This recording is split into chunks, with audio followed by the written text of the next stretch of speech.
A gente tinha feito as primeiras 3 etapas do Tour de France, nós estávamos com o melhor corredor do mundo, individualmente, classificado, existia a expectativa de vitória final do Tour de France com esse atleta, então toda a equipe ela estava baseada para dar um suporte para esse atleta. Até chegar à 8ª etapa, que era uma contrarrelógio de 75 quilômetros, coisas que hoje já não existem mais, por causa que ela desgasta muito, é muito intensa, e você pode praticamente definir hoje um evento de 3 semanas com uma etapa dessa, porque as distâncias podem ser tão impressionantes entre o primeiro, o segundo, o terceiro e o quarto, que você depois o que ganhar, ele só gera a estratégia técnica e é difícil você tirar os tempos, né? Então eles cortaram, hoje é muito mais curto. E naquele ano aconteceu isso, e realmente o nosso atleta, que era cotado para vencer o Tour de France, ele perdeu 5 minutos. E ele pegou e falou assim, olha, infelizmente, para mim o Tour de France acabou, a equipe ela está liberada para você, cada um que tiver capacidade de tentar a sua sorte. E claro, teve uma reunião, a gente tinha uma expectativa de ganhar o Tour de France, então claro que moralmente muitos corredores sentiram essa situação. E no dia seguinte tinha, como eles falam francês, tem que colocar o relógio à hora, né? Vamos colocar o relógio na hora certa. Então, eles dizem assim, a corrida não acabou, tem tudo pela frente, vamos remoer essa situação de uma forma diferente.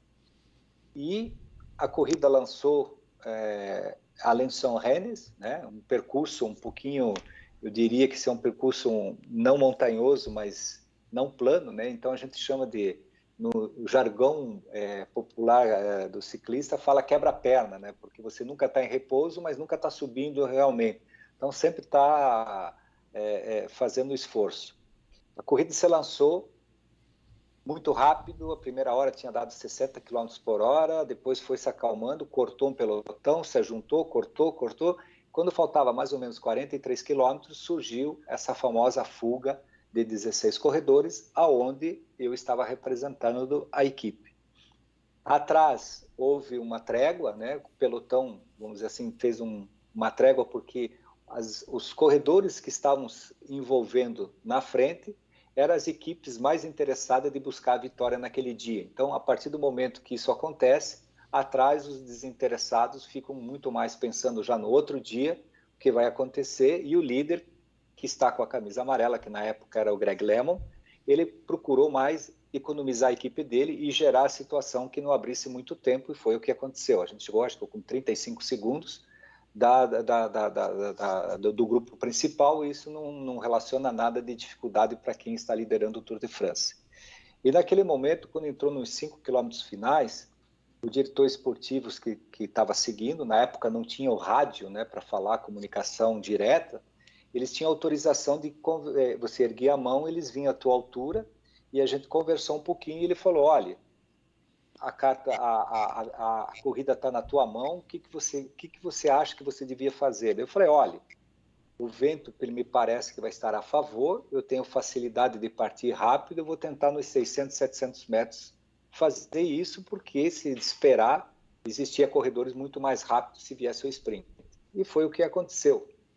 Só que eu não contava que um corredor belga, né, tivesse atacado antes, e eu falei, bom, agora a coisa aconteceu, não vai dar tempo, porque faltava quase 1,5 km, e ele tinha aberto mais ou menos os 150 metros. Eu falei, é suficiente, sabendo quem era o corredor, que ele tinha capacidade de manter aquilo. Só que a gente não imaginava que a equipe que estava mais representada, que era a Toshiba, ela sacrificou 2 corredores para ir buscar esse corredor que estava à frente. E quando chegou mais ou menos nos 700 metros, eles alcançaram esse corredor. E era um momento onde vocês percebem que eu arranco, quem viu o vídeo, percebe que era ligeiramente à esquerda, e eu me lancei entre a moto que estava filmando e o corredor que estava atrás de mim, que estava sozinho. Então, Isso me deu um tempo, porque esse corredor que estava sozinho, ele não ia fazer o esforço, porque se ele fizesse o esforço, ele ia se penalizar. Então, o que ele fez? Ele olhou para trás, nessa olhada para trás, eu abri os 60 metros, e ali, quando eu entrei saí da curva muito rápido, eu vi 400 metros, 300 metros, 250 metros, e eu comecei a olhar para trás. Porque eu estava a 63 quilômetros por hora. A gente tinha, não é sofisticado como hoje, os contagiros, né, vamos dizer assim, porque hoje você tem potencímetro colocado junto com a velocidade média, estática, enfim. Mas a gente tinha a velocidade real. E eu estava a 63 quilômetros por hora. Então eu não tinha mais para onde ir.